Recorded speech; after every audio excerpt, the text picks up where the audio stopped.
ang katanungan ngayon, paano nalibing yun kung walang D-cert? Hindi ba siya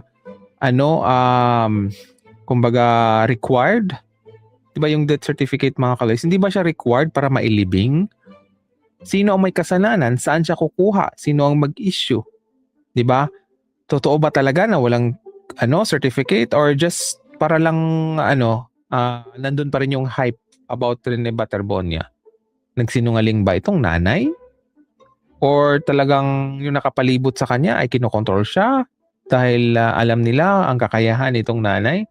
So eto mga kaloys, nagtanong tayo sa ating sino ba ang mag-issue, okay, ng death certificate? Eto, okay, share natin mga kaloys. Comment lang kayo dyan. Ayan, okay. So ang mag-issue mga kaloys ay ang Aurora. Okay, sila po ang mag-issue kasi doon nangyari eh. Doon natigok si Rene, di ba? So pati yung pag-transfer ng katawan, okay, yung go signal, Aurora. Pero yung paglibing, ito na yung mayor, di ba? Mayor na diktador na mayor ng Talacogon, di ba? Yung mass report. Inuna pang i-mass report yung Facebook page ko kaysa dito sa sa D-certificate. Wala pala. Pero yun na nga, ang daming katanungan, bakit nailibing na walang D-certificate? Diba? Hindi ba yun requirement? Diba? Ano sa tingin niyo mga kaloys? Hindi ba yun kinontrol? Kasi diba, ilang days, diba, nang pangyayari? June 8 nangyari, June 24 inilibing. Diba? Pero yun na nga, bakit nalibing na walang D-certificate?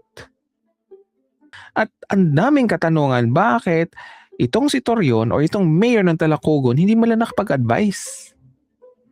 Hindi ba alam ng mayor or dapat explain ng mayor paano nailibing yung na walang certificate? Hindi ba required yun sa mga sa mga ililibing? 'Di ba? So kahit walang certificate pwede ilibing, ganon, basta malakas kay mayor, ganon.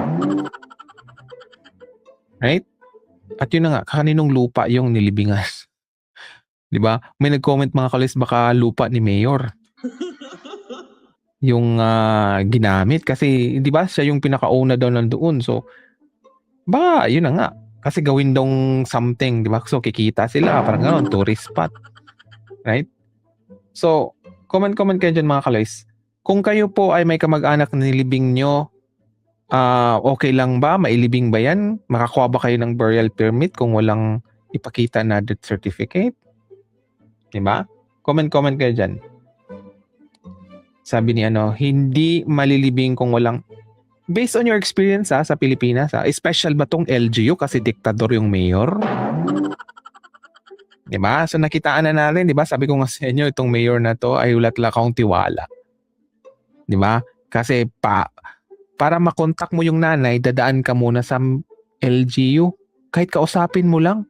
Lahat ng donation, dadaan sa LGU. Ano pakialam ng LGU? Diba? Kasi may vested interest ang mayor. Ngayon, mako-question na siya. Diba? Bumirang sa kanya, nailibing na walang death certificate. Ano bang rules dyan? Diba? Comment kayo dyan mga kaloys. Sabi ni Mars, baka pineke. Well, nagsinungaling yung nanay? Kung ganun?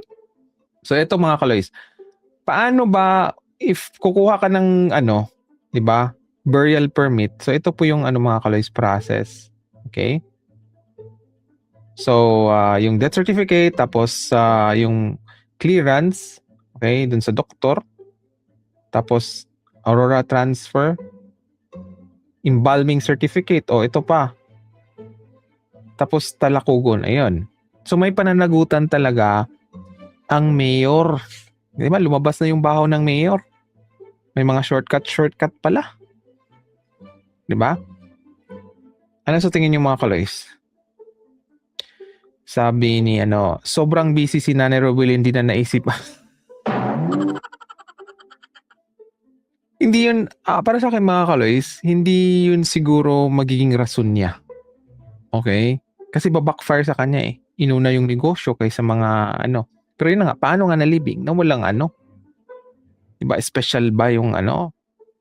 Diyan sa Talakugon? Comment kayo dyan mga kaloys. Sabi ni Jess, sana noon pa yan sinabi ni Rovilin sa social media na ibigay na pumunta na nga sila sa Aurora, di ba? Itong mag-ina, right? Kasama pa si Bibi Gandang Hari. Dun sana nila inano, di ba? Bakit until now wala pang ano? Paano namin malilibing? Di ba? Yun pa lang eh. Paano namin malilibing kung walang death certificate? Sabi ko nga sa inyo mga kolis, baka nga, okay? Baka nga tinawagan na ni John Vic yung mayor ng Talacogon. 'Di ba? Na sige, ilibing mo na 'yan para hindi na dadami yung tao diyan. Ganon, 'di ba? Para maano natin kaagad yung issue. 'Di ba? Mapahina yung mga issues. Right? So now, magtatrust kayo sa mayor?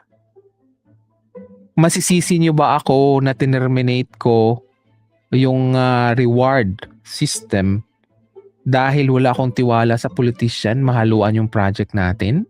Dahil dadaan pa ako kay mayor bago ko makausap yung nanay? Dito pa lang sa issue na ito eh. Magtatrust kay mayor? Inilibing na walang death certificate? Si Rene? So, paano yan? Bumingo na naman ako. Diba?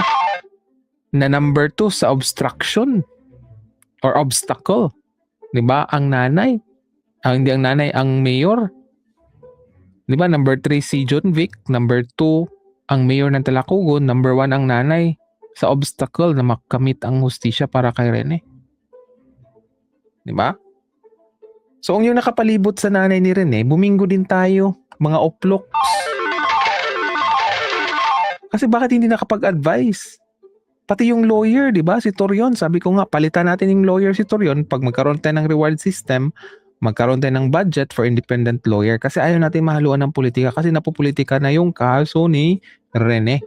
At connected yung mga players, di ba? Sa mga politicians. Ayaw nyo makinig eh, di ba? Ako pa yung sinasabi nyo na scammer. So, ayan. Sino ang bumingo ngayon? Kayo? Bumingo ba kayo na scammer ako or bumingo ako na wala akong tiwala sa mayor? Comment. Di ba?